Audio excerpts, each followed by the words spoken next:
मकान बनाते समय नींव में क्यों दबाया जाता है चांदी का नाग, नागिन और कलश?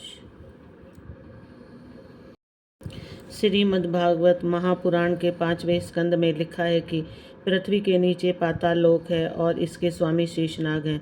भूमि से 10,000 योजन नीचे अतल, अतल से 10,000 योजन नीचे वितल, उससे 10,000 योजन नीचे सतल है।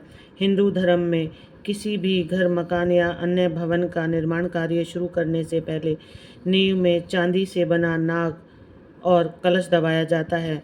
हालांकि कई लोगों का इसका मुख्य उद्देश्य मालूम ही नहीं होता। ज़्यादातर लोग एक दूसरे को ऐसा करते हुए देखकर ही अपने भवन की नींव में नाग और कलश दबा देते हैं, लेकिन अनजाने में किया जाने वाला यह धार्मिक कर्म काफ़ी शुभ और लाभदायक होता है। आज हम यहाँ आपको नींव में दबाए जाने वाले चांदी के नाग और कलश का मुख्य उद्देश्य बताने जा रहे हैं। जमीन के नीचे स्थित है पाताल स्वर्ग।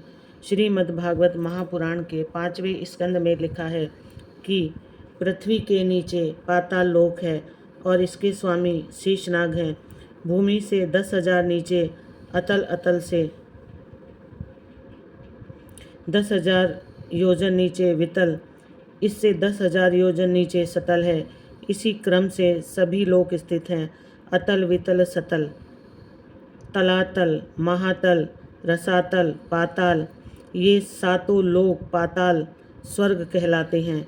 इन लोकों में भी काम, भोग, ऐश्वर्य, आनंद, विभूति विद्यमान है।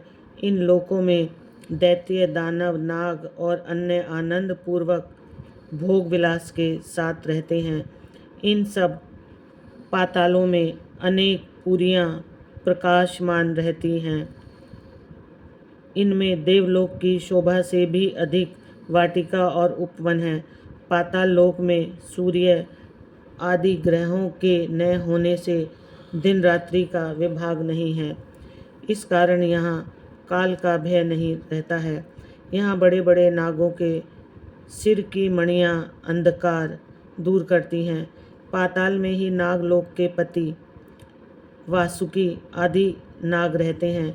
श्री सुखदेव के मतानुसार पाताल से 30,000 योजन दूर शेष जी विराजमान हैं।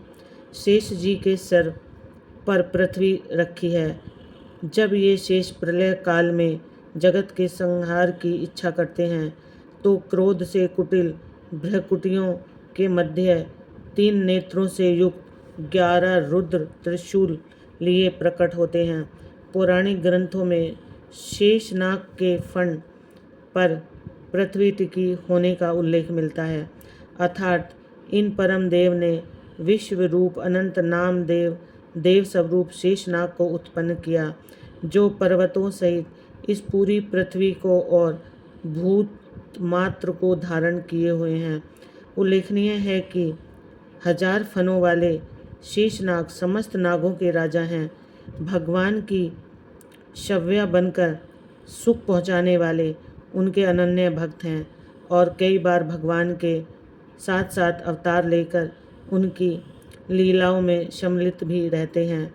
श्रीमद्भागवत गीता के 10वें अध्याय के 29वें श्लोक में भगवान श्री कृष्ण ने कहा है, अनंत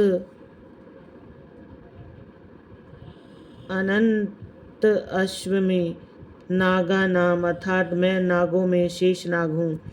घर, मकान या किसी अन्य भवन निर्माण में होने वाली नींव पूजन का पूरा कर्मकांड इस मनोवैज्ञानिक विश्वास पर आधारित है कि जैसे शेषनाग अपने फण पर संपूर्ण पृथ्वी को धारण किए हुए हैं, ठीक उसी प्रकार मेरे इस भवन की नींव भी प्रतिष्ठित किए हुए चांदी के नाग के फण पर पूर्ण मजबूती के साथ स्थापित रहे।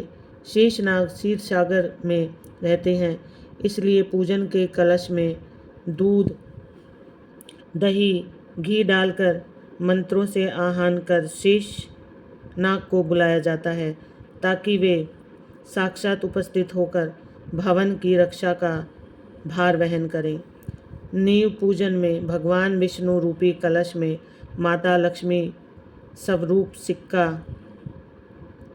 डालकर पुष्प और दूध अर्पित किया जाता है। जो नागों को अति प्रिय है। भगवान शिव का आभूषण तो नाग ही हैं। इसके अलावा प्रभु श्री राम के छोटे भाई लक्ष्मण और भगवान श्री कृष्ण के भाई बलराम शेषनाग के अवतार ही माने जाते हैं। इसी विश्वास के साथ नींव पूजन में चांदी का नाग और कलश दबाने की यह प्रथा जारी है। राधे राधे, जय श्री कृष्णा। आपको यह जानकारी कैसी लगी कमेंट बॉक्स में ज़रूर लिखकर बताएं। चैनल को लाइक और शेयर